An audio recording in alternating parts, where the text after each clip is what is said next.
My name is Alex, a native forest ranger, and my life has been intertwined with the sprawling wilderness of these woods for as long as I can remember. The towering trees, winding rivers, and rugged mountains of our national parks are not just my workplace. They are my home, my sanctuary, and my responsibility. I have dedicated my life to protecting this land and ensuring the safety of those who seek to explore its beauty. However, there are stories in these woods, dark stories that linger like shadows, stories that I carry with me every day. One such story is that of 3 hikers who ventured into this forest in 1986 and tragically lost their lives. In the autumn of that year, the forest was ablaze with color. The leaves transformed into brilliant hues of orange, gold, and crimson, drawing visitors from near and far. It was a time when the air was crisp and invigorating, and the trails beckoned with the promise of adventure. I remember the excitement that filled the atmosphere, a sense of wonder that seemed to envelop the very essence of the land. It was during this time that the 3 hikers arrived, full of enthusiasm and confidence. They were a spirited group, 2 men and a woman, young and eager to conquer the wilderness. I encountered them at the trailhead, where they were busy packing their gear and discussing their plans. As a ranger, it was my duty to offer them guidance, and I approached them with the usual advice. Stay on marked trails, watch for changing weather conditions, and always let someone know your itinerary. They listened with polite nods, but I could see the spark of adventure in their eyes, a determination that sometimes blinds people to the potential dangers of the wild. I felt a twinge of unease as they set off into the forest. It was a feeling I could not shake, but I brushed it aside, convincing myself that they were experienced hikers who would surely take care of themselves. After all, the forest is a place of beauty and wonder, but it can also be unforgiving, catching the unprepared off guard. I returned to my duties, keeping a watchful eye on the trails, but as the days turned into weeks, the hikers had yet to return. When they didn't show up by the time I expected, a sense of dread began to settle in. I reported their disappearance to my superiors, initiating a search effort that would soon involve local authorities and fellow rangers.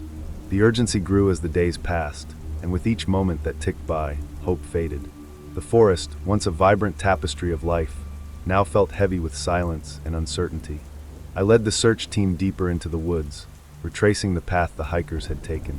The further we ventured, the more the atmosphere shifted. The vibrant colors of autumn began to dim, replaced by an overwhelming sense of foreboding.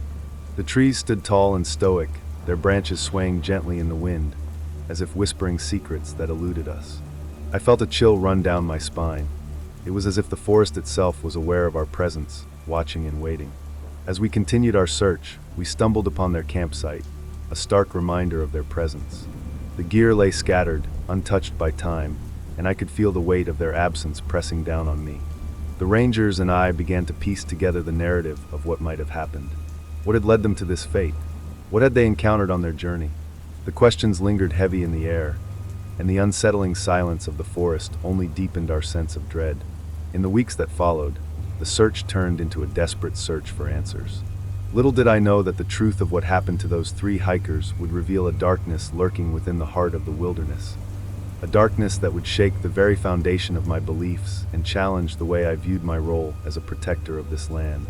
The forest held its secrets close, but as I delved deeper into the mystery, I realized that some stories demand to be told, no matter how heavy they may weigh on the soul. As I immersed myself in the search for the missing hikers, the vastness of the Alaskan wilderness unfolded around me, revealing layers of beauty and danger that I had only begun to comprehend. The mountains loomed larger than life, their jagged peaks piercing the sky, while the dense forests whispered secrets carried by the wind. Each step I took felt like a journey into the unknown, a reminder that the land was both a protector and a predator. The characters in this unfolding story were not just the missing hikers. They were also the fellow rangers, local residents, and the very essence of the wilderness itself. Each person I encountered had their own connection to the land and their own stories to tell. Among them was Sarah, a fellow ranger with an unwavering commitment to conservation. Her passion for the forest was evident in her every action. She treated the land as a living being, respecting its rhythms and the delicate balance that sustained it. Sarah had grown up in a small town nearby, her childhood filled with adventures among the trees. She often shared tales of her experiences, recounting how she had once stumbled upon a hidden waterfall or discovered a rare species of flower. Her stories served as a reminder of the magic that existed within the wilderness, a magic that I was determined to protect. As we searched for the hikers, Sarah's knowledge of the terrain became invaluable. She pointed out landmarks and potential hazards, guiding us through the labyrinth of trees and underbrush. Then there was Mark, a local who knew the forest like the back of his hand. He had spent years exploring the hidden corners of the wilderness, always seeking the next thrill. As we trekked through the dense foliage, Mark's enthusiasm was infectious. "This place is alive," he would say, his eyes alight with excitement. "You can feel the energy coursing through the trees and the earth. It's like a heartbeat." But beneath his bravado lay a deeper understanding of the forest's dangers, a recognition of its ability to shift from serene to savage in an instant. As we continued our search, I began to notice the dynamics within our group shift. The urgency of the situation brought us closer together, but it also revealed the underlying tensions that simmered just beneath the surface. Each ranger carried their own fears and doubts, and I could see how the pressure of the search was affecting them. Sarah's determination sometimes bordered on obsession, while Mark's bravado masked an underlying anxiety about the outcome. One evening, as we gathered around a campfire, the crackling flames illuminated our faces, casting flickering shadows that danced against the trees. The atmosphere was thick with unspoken words and shared fears. I took a deep breath, feeling the weight of our collective anxiety pressing down on me. "We need to talk about what's happening," I finally said, breaking the silence. "We can't let the fear of the unknown consume us." Sarah nodded, her expression serious. "I've been thinking the same thing. We need to acknowledge the risks, but also remind ourselves why we're here. We're not just searching for the hikers, we're also protecting this land." Her words resonated with the group, sparking a discussion about our motivations and the importance of our mission. Mark chimed in. "The forest can be unforgiving, but it's also a beautiful place. We need to remember that beauty and danger often coexist." His perspective added depth to our conversation, reminding us that our journey was not solely about survival.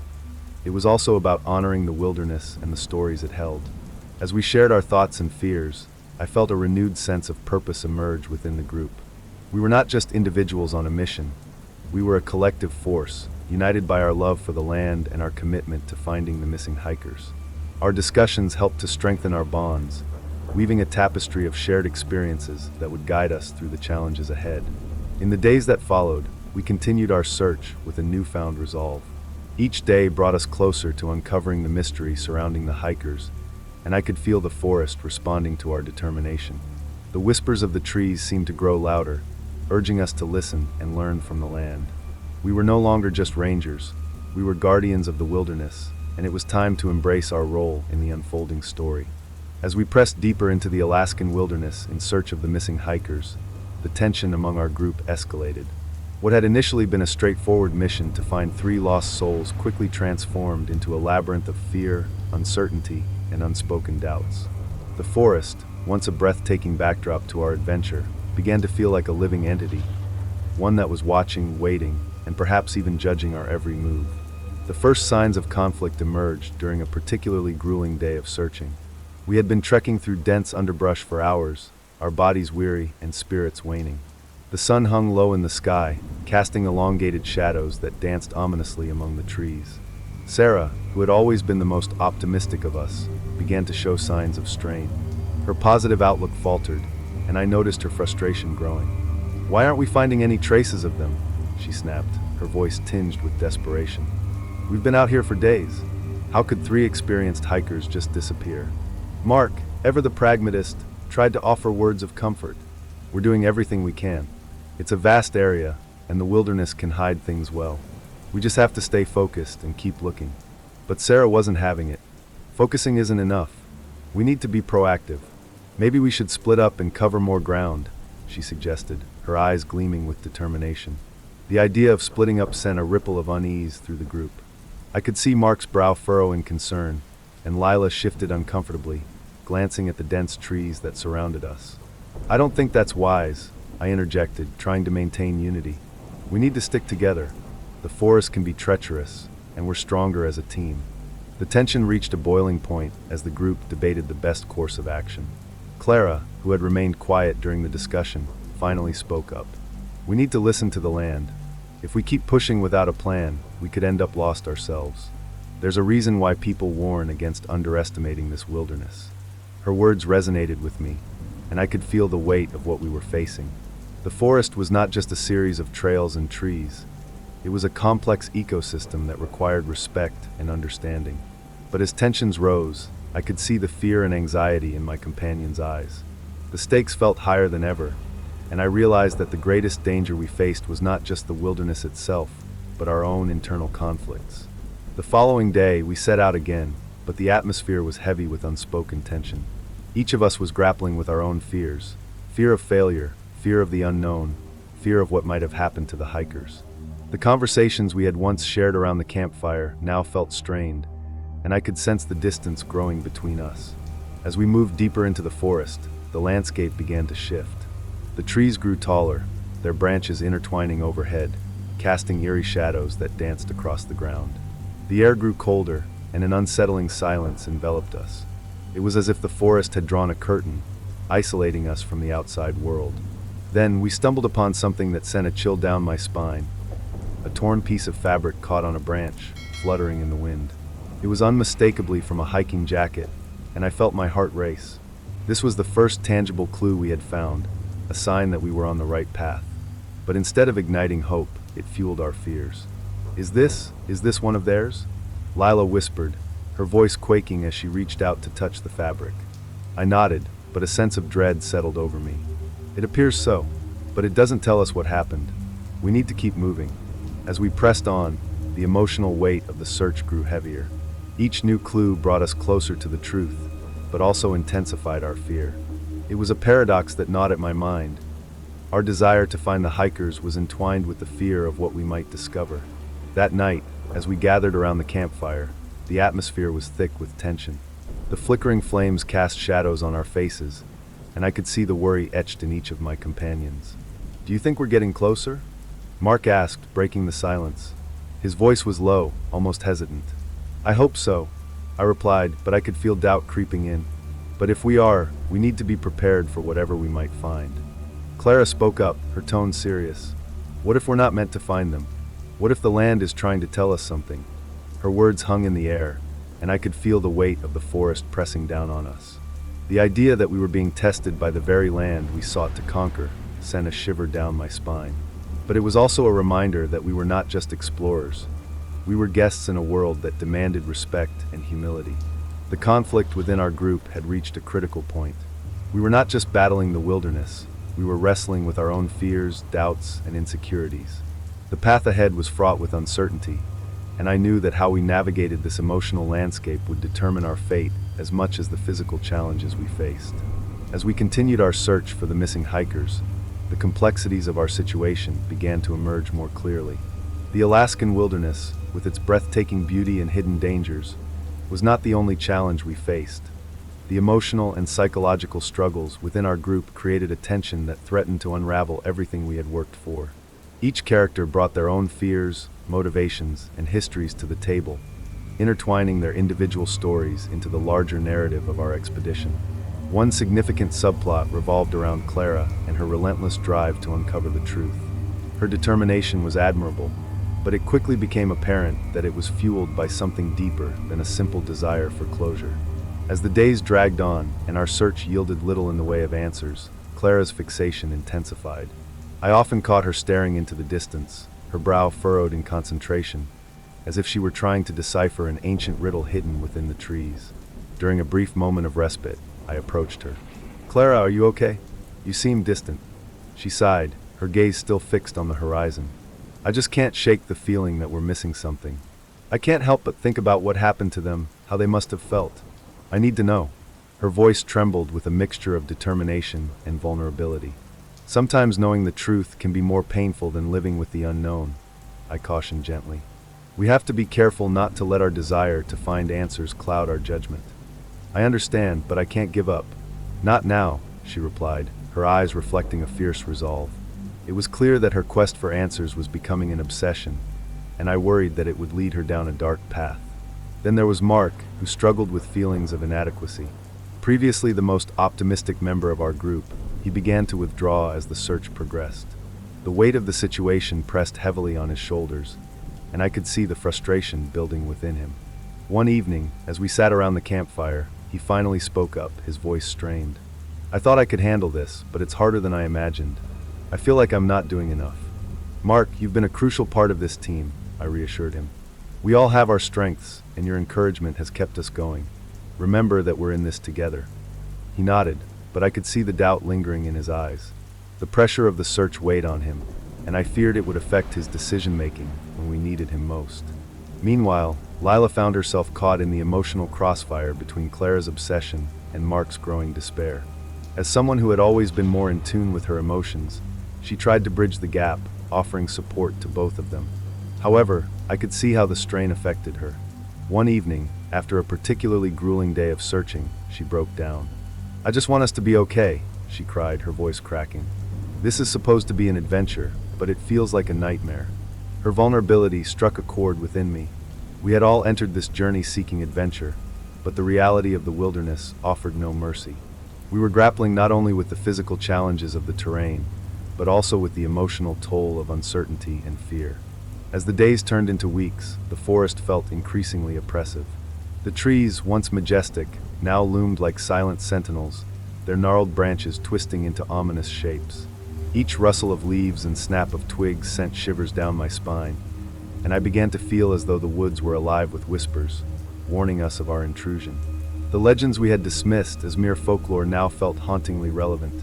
Was the forest truly a guardian of its secrets, punishing us for our hubris? One particularly poignant day, as we navigated through a dense thicket, we stumbled upon an old, weathered cabin, half buried in snow. The sight of it sent a chill through my bones. It was a relic of a time long past, a reminder of those who had come before us, explorers, hunters, and perhaps even lost souls. Clara approached the cabin, her curiosity piqued. "What do you think happened here?" she asked, peering through a broken window. As we examined the cabin, the air thickened with unspoken stories. We found remnants of old belongings, faded photographs, tattered journals, and rusted tools. I couldn't shake the feeling that we were intruding on something sacred, that the cabin held the echoes of lives once lived. It was a stark reminder of the fragility of existence, and I felt a deepening connection to the hikers we sought. They were not just names on a missing persons list. They were individuals with hopes and dreams, now woven into the fabric of this wilderness. The discovery of the cabin sparked a renewed sense of purpose among us, but it also deepened the emotional complexities within our group. Clara's obsession with finding the hikers intensified, while Mark's self-doubt grew heavier. Lila, caught in the middle, struggled to maintain her own sense of equilibrium. The journey was no longer just about searching for the lost hikers. It had become a profound exploration of our own fears, desires, and the intricate web of relationships that bound us together. As we prepared to continue our search, I knew that the path ahead would not only challenge us physically, but would also force us to confront the emotional truths that lay hidden beneath the surface. The wilderness had a way of laying bare the vulnerabilities of the human spirit, and I felt that we were on the cusp of a revelation that would change us all.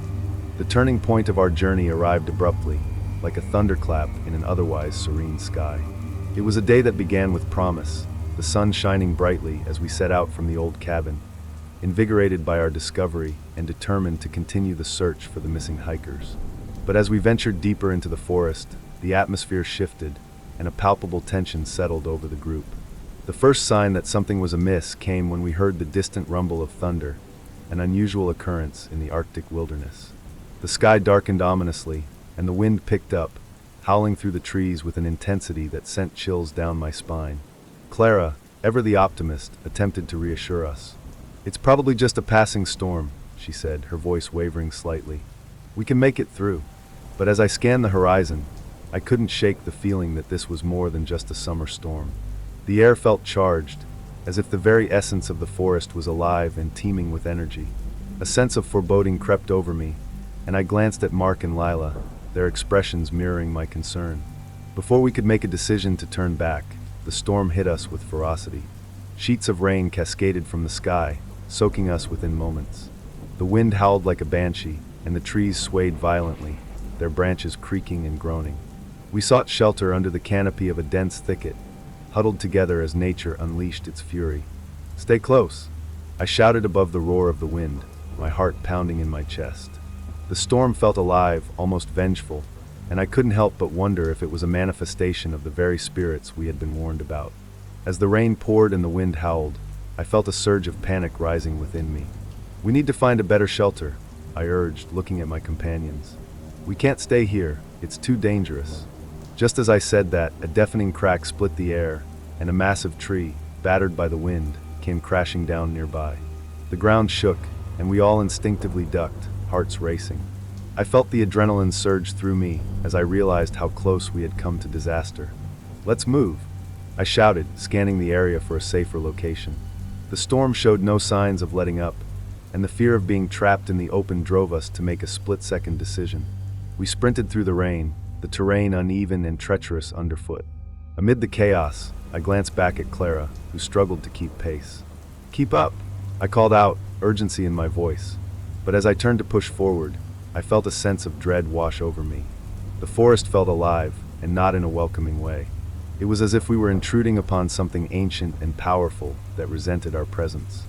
Finally, we spotted a large boulder formation that could provide some shelter from the storm. We hurried toward it, seeking refuge from the relentless rain. As we pressed against the rock, my heart still racing, I took a moment to catch my breath and assess our situation. The storm raged on, and the realization sank in that we were now lost, disoriented in an environment that had quickly turned hostile. I could see fear etched on Mark's face as he scanned the landscape, while Lila clung to Clara, seeking comfort in the chaos. "Is this what we signed up for?" Mark asked, his voice tinged with frustration and fear. "I thought we were prepared for this kind of thing." "We are prepared," Clara replied, although her voice lacked conviction. "We just need to stick together and wait it out." But as the minutes turned into hours, the storm showed no signs of letting up. The rain soaked through our gear, chilling us to the bone, and the sound of thunder rumbled ominously overhead. It was becoming increasingly clear that we had underestimated the power of the wilderness. As the storm finally began to subside, a heavy silence fell over the forest. The rain transformed into a light drizzle, and the wind receded to a whisper. Yet, the stillness felt unsettling, as if the forest was holding its breath. I could feel the tension in the air, a palpable weight that seemed to press down on us. Then, as if drawn by an invisible force, Clara stepped away from the rock formation, peering into the dense trees. "I think I saw something," she murmured, her eyes wide with a mix of fear and curiosity. "Clara, wait!" I called, but she was already moving deeper into the trees, her instincts guiding her toward an unknown entity. I felt a surge of panic as I glanced at Mark and Lila, who looked equally alarmed. "Should we follow her?" Mark asked, uncertainty etched on his face. "Yes, we can't leave her alone," I replied, my heart pounding as I stepped into the shadows, the forest swallowing us whole. As we followed Clara into the depths of the trees, I couldn't shake the feeling that we were crossing a threshold into a realm that lay beyond our understanding. The air grew colder, and the whispers of the forest returned, echoing around us like a sinister chorus. The turning point had arrived, and with it, the realization that our journey was far from over. We were stepping into a world where the boundaries between reality and legend began to blur. As we ventured deeper into the dense forest, a sense of urgency fueled our steps. Clara led the way, her determination unwavering even as uncertainty hung thick in the air. The atmosphere transformed from foreboding to almost surreal, the shadows stretching and twisting around us. Each rustle of leaves felt like a whisper, and I couldn't shake the feeling that we were being watched. When we finally caught up to Clara, she stood frozen, staring at something just beyond the trees. "What did you see?" I asked, my heart racing. I thought I saw someone," she replied, her voice trembling slightly. "A figure, just for a moment. It was there and then gone." The group fell silent, the weight of her words sinking in. The forest felt alive, and now it felt menacing. Mark exchanged worried glances with Lila, both of them clearly grappling with their own fears. "We should go back," Mark suggested, his tone cautious. "This doesn't feel right." But Clara's resolve hardened. "No, we can't turn back now. We need to find out if someone else is out here." Her voice was laced with desperation, a reflection of the urgency that had driven us all into the wilderness in the first place. The tension escalated, and I could feel the conflict rising within our group. On one hand, there was Clara, driven by an unyielding need to uncover the truth. On the other, we had Mark and Lila, who were increasingly anxious about the dangers lurking in the shadows. "What if it's not just a person?" Lila whispered, her eyes darting around. "What if it's something else?" The fear in her voice resonated with me.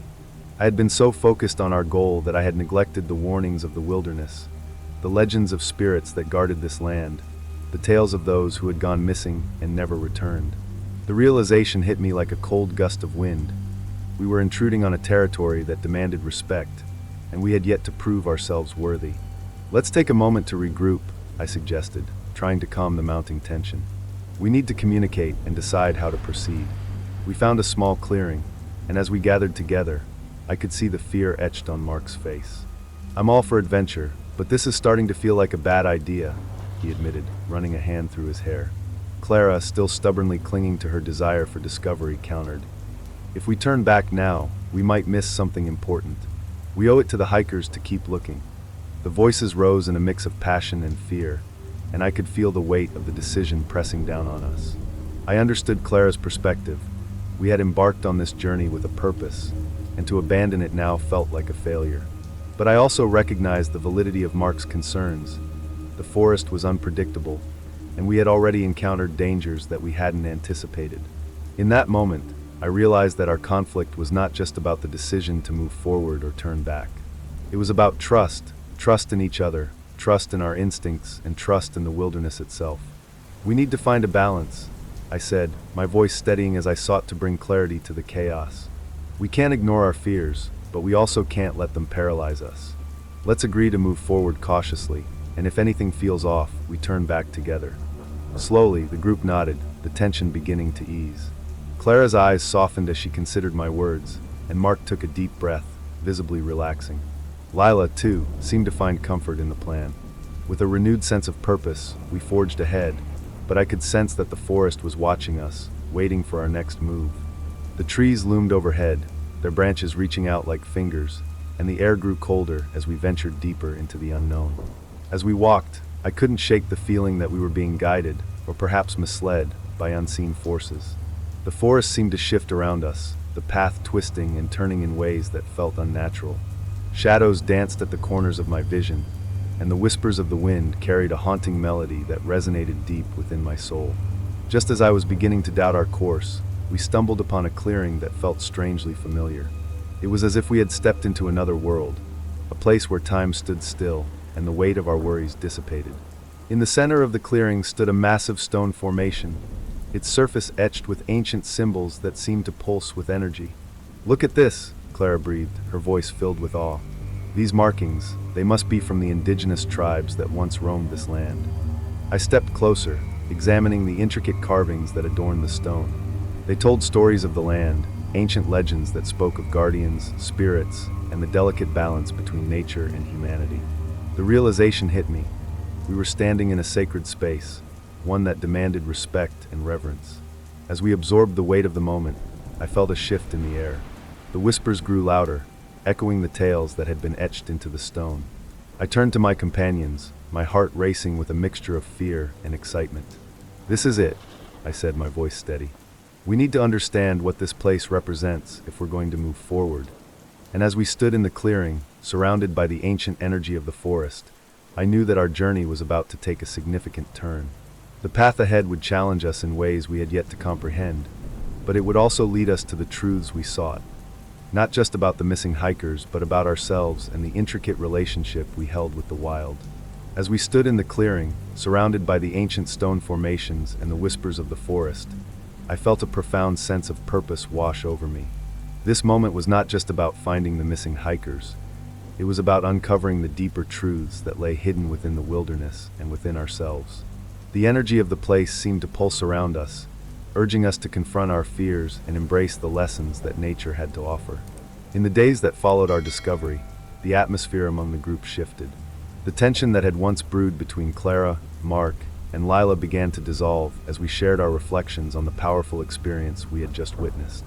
We gathered around the campfire each evening, sharing stories of our personal journeys and the challenges we had faced, both in the wilderness and in our lives. Clara, who had been so consumed by her determination to uncover the truth, began to reveal her vulnerability. "I realize now that my need to find answers was rooted in fear," she confessed one night, her voice steady despite the flickering flames. "I was afraid of failing, afraid of letting down those who depended on me. But standing in that clearing, I felt a sense of peace wash over me. It's not just about the destination. It's about the journey and the connections we forge along the way.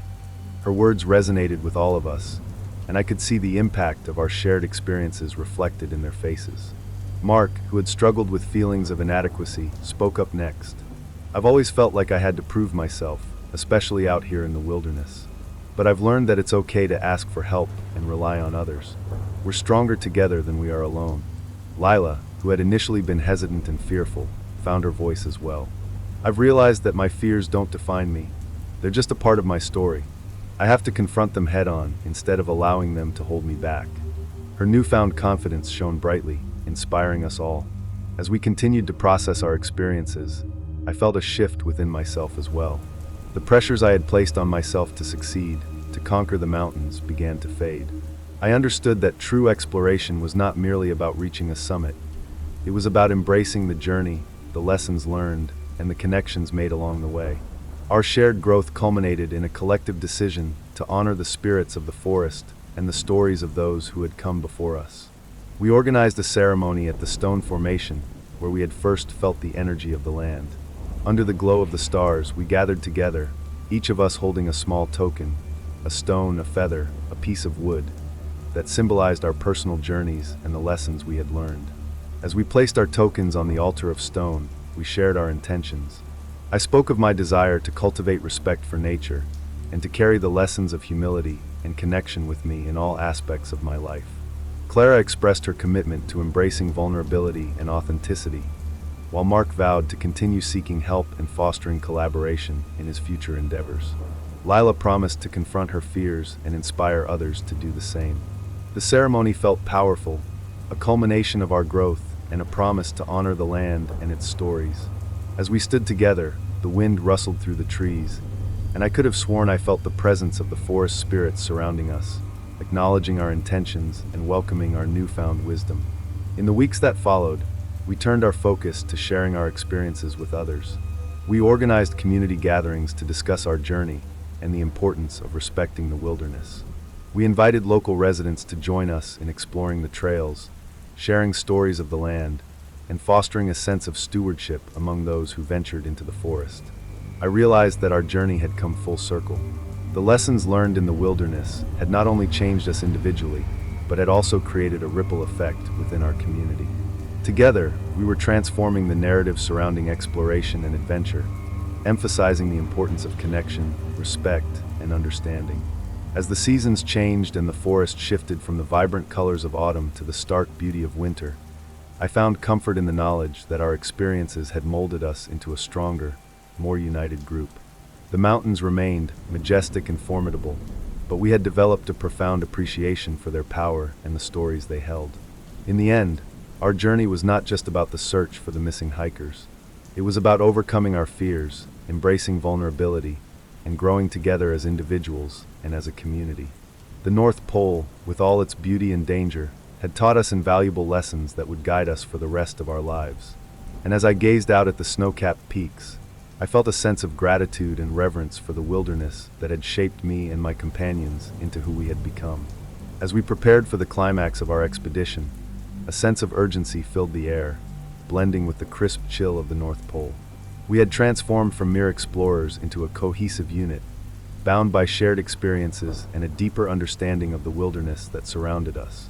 The lessons learned from our journey had solidified our resolve, but now we faced one final challenge: a return to the peak of Mount Elysium, where we hoped to honor the spirits of the forest and solidify our newfound growth.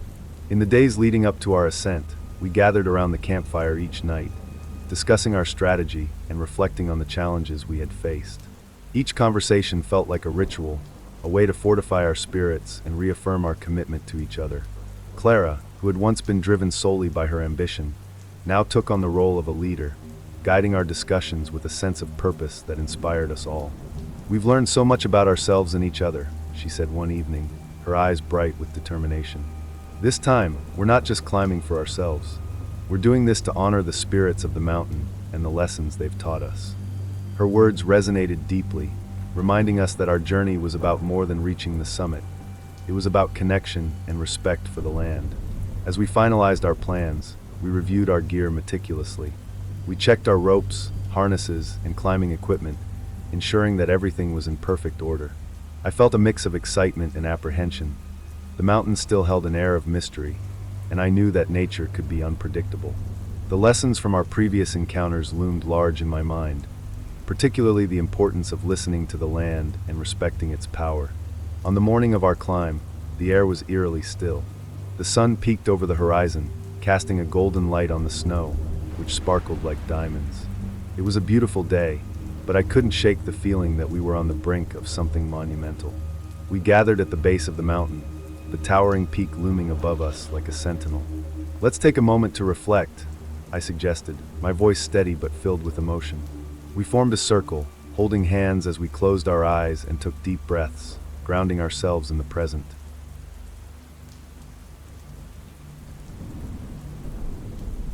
I could feel the energy of the forest surrounding us, an ancient force that seemed to acknowledge our intentions.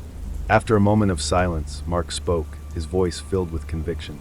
"No matter what happens, we've already succeeded by coming together as a team. We've faced challenges and fears, and we've grown stronger. Let's carry that strength with us as we ascend." With renewed determination, we began our ascent. The snow crunched beneath our boots as we navigated the steep terrain, our breaths visible in the crisp air. Clara led the way, her confidence radiating as she forged a path through the snow. I followed closely, sensing the bond we had forged as we worked together to tackle the challenges ahead. As we climbed higher, the landscape transformed. The trees thinned, replaced by rocky outcrops and sheer ice walls that glistened in the sunlight. The beauty of the mountain was breathtaking, but I could feel the weight of its history, the stories of those who had conquered it and those who had been claimed by its merciless grasp. It was during this ascent that we encountered a pivotal moment that tested our resolve. As we approached a particularly steep section, we noticed strange markings etched into the ice, symbols that appeared to tell a story. Clara paused, her eyes wide with wonder. "Look at this," she said, bending down to examine the markings. "These could be ancient symbols, perhaps left by those who revered this mountain." The discovery sparked a debate among us. Should we take the time to decipher the symbols, or should we continue our ascent? Clara's curiosity clashed with Mark's desire to keep moving, and I could see the tension rising again. "This might be significant," Clara insisted. "We can't ignore it, or we could be wasting precious time," Mark countered. "We need to focus on the climb and not get distracted by every little thing we find." I sensed the emotional weight of the moment. It wasn't just about the symbols, but about our individual motivations and fears. "Let's take a few minutes to examine the symbols," I suggested, hoping to find a compromise. "But we should set a clear time limit. We can honor the mountain without losing sight of our goal." As we gathered around the markings, I felt a renewed sense of purpose. The symbols seemed to pulse with energy, reminding us that we were part of a much larger story, a narrative woven into the fabric of the land. The mountain was not just a physical challenge, it was a spiritual journey, one that required our respect and awareness. With our resolve strengthened and our minds focused, we continued our ascent, climbing higher and higher until we reached the final stretch. The peak loomed ahead, a beacon of our determination and growth. As we approached the summit, I could feel the exhilaration building within me. This was not just a victory over the mountain, but a testament to our resilience, our bonds, and the lessons we had learned along the way. The stage was set for the climax of our journey, a culmination of our struggles and growth, and I knew that the true test awaited us at the top. Would we be able to honor the spirits of the mountain and emerge stronger than ever, or would the challenges we faced prove too great? As we took our final steps toward the summit, I steeled myself for whatever lay ahead, ready to embrace the adventure and the transformation that awaited us. As we approached the summit of Mount Elysium, the air grew thinner, and the biting cold seeped into our bones. The final stretch was steep and treacherous, a jagged path that demanded every ounce of strength and focus we possessed. Each step felt monumental, a testament to the struggles we had faced together. The mountain loomed above us like a sentinel, cloaked in swirling mists, its peak shrouded in clouds that seemed to whisper secrets of the past. Clara led the way, her determination unwavering despite the fatigue etched on her face. "We're almost there," she shouted, her voice ringing out like a battle cry. I could feel the collective energy of our group pulsing through the air, a shared resolve that propelled us forward. The summit felt within reach, a tangible reward for all our hard work and perseverance. As we neared the top, the wind picked up, howling fiercely around us. The clouds thickened, and the visibility dropped dramatically, leaving us in a swirling sea of white. "Stay close together," I called out, my voice barely audible over the roaring wind. The sense of camaraderie that had grown during our journey became our lifeline, a reminder that we were stronger together than apart. Suddenly, a loud crack echoed through the air, reverberating off the rocky walls of the mountain. My heart raced as I instinctively looked around. "What was that?" Lila exclaimed, her eyes wide with fear. The ground beneath us shifted slightly, and I could feel the tension in the air. The mountain was alive, reacting to our presence. "Keep moving," I urged, pushing through the rising anxiety. "We need to reach the summit." But as we pressed onward, the wind howled louder, and the weather began to take a dangerous turn. The snow started to fall heavier, blinding us and making it difficult to keep our footing. "Wait!" Mark shouted, halting the group. "We need to find shelter. This storm is too strong." The panic in his voice was palpable, and I could see the fear reflected in everyone's eyes. "No, we can't stop now," Clara protested, her voice filled with desperation. "We're so close. We can't let the mountain win." I could feel the tension escalating, the conflict between ambition and safety resurfacing in the most critical moment of our journey. "Clara, we need to be smart about this," I countered firmly, sensing the urgency to find a balance between her determination and Mark's caution. "If we don't take cover, we risk losing everything." In that moment, I knew we faced more than just the elements. We were grappling with our fears, our ambitions, and the weight of our decisions. The mountain had become a metaphor for the struggles within us, a crucible that tested our resolve and our bonds. "Let's find that shelter," I yelled, trying to rally the group. "We can regroup, wait for the storm to pass, and then make our final push to the top." Reluctantly, Clara nodded, her expression shifting from defiance to acceptance as she realized the necessity of retreat. We turned and searched for any kind of shelter among the rocky outcrops, battling against the wind and snow that threatened to engulf us. When we finally spotted a small alcove formed by large boulders, relief washed over me. We squeezed into the tight space, hearts racing as we huddled together, listening to the storm rage outside. The cold air bit at our skin, but the shelter provided a sense of security amid the chaos. As we caught our breath, I looked around at my companions. The fear that had been palpable moments before began to dissipate as we shared our thoughts and reassured one another. Clara, despite her earlier bravado, seemed to find solace in our unity. "I'm sorry for pushing so hard," she admitted, her voice softer now. "I just wanted to prove that we could do this." Mark placed a hand on her shoulder. "We all want to prove something, but sometimes the greatest strength lies in knowing when to pull back and regroup. We're in this together." In that moment of vulnerability, I felt a shift within myself as well. The mountain had challenged not only our physical limits, but also the way we interacted with one another. It had forced us to confront our motivations, our fears, and our collective reliance on each other. As the storm raged outside, I took a moment to reflect on how far we had come. We had not only faced the elements, but had also navigated the complex dynamics of our group. Our journey transformed into a lesson in humility and strength, a realization that our greatest victories often come not from sheer ambition, but from the bonds we forge along the way. After what felt like an eternity, the storm began to subside, the wind dying down to a gentle whisper. The snowflakes that had once swirled chaotically outside now floated gracefully through the air, creating a serene landscape that felt almost magical. "Is it safe to go out?" Lila asked, her eyes wide with anticipation. "We'll check the conditions," I replied, peering out from our shelter. The world beyond appeared stark and beautiful, the sun breaking through the clouds, casting a warm glow onto the pristine snow. With renewed determination, we prepared to make our final push to the summit. The mountain had tested us, but it had also brought us closer together, forging a bond that would last far beyond this adventure. As we emerged from our sheltered alcove, I felt a surge of hope. Together, we would conquer not just the mountain, but also the fears and doubts that had once held us back. The summit awaited, and we were ready to face whatever challenges lay ahead. As we stood at the summit of Mount Elysium, the breathtaking panorama unfolded before us. A vast expanse of white snow, glistening under the bright sun, and the distant peaks that seemed to stretch infinitely into the horizon. The moment was surreal, a culmination of our struggles, fears, and triumphs. Each of us stood in awe, breathing in the cold, crisp air, our hearts swelling with a sense of accomplishment that transcended the physical challenge we had just completed. The journey to the top was not just a test of our endurance. It was a transformative experience that reshaped our understanding of ourselves and each other. I looked around at Clara, Mark, and Lila, each of their faces illuminated by a newfound confidence.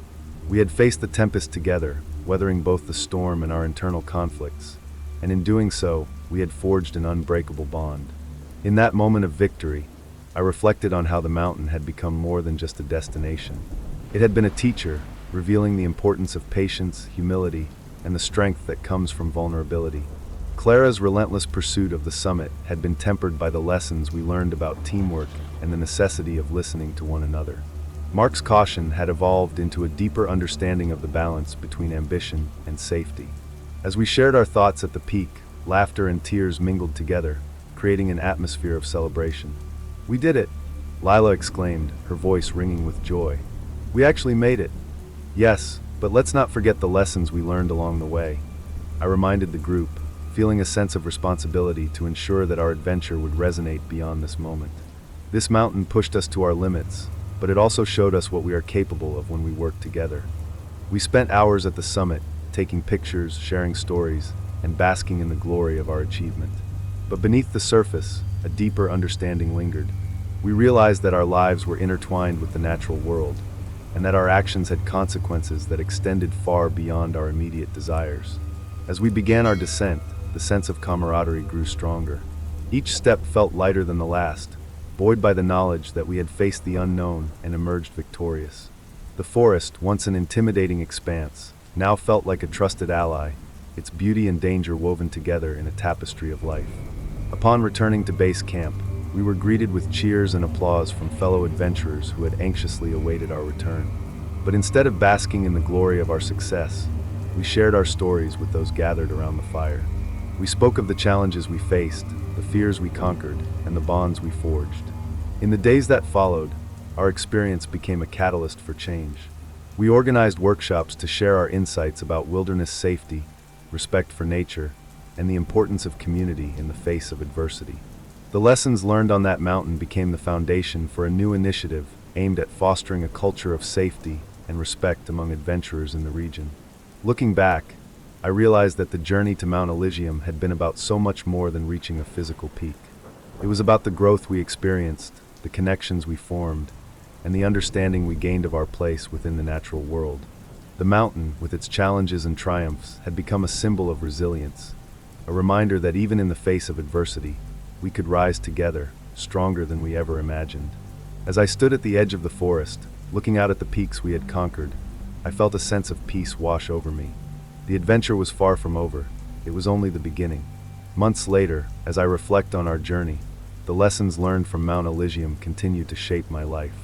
The bond forged with Clara, Mark, and Lila remains strong, and we often share our stories with new adventurers, inspiring them to respect the wilderness and embrace the power of teamwork.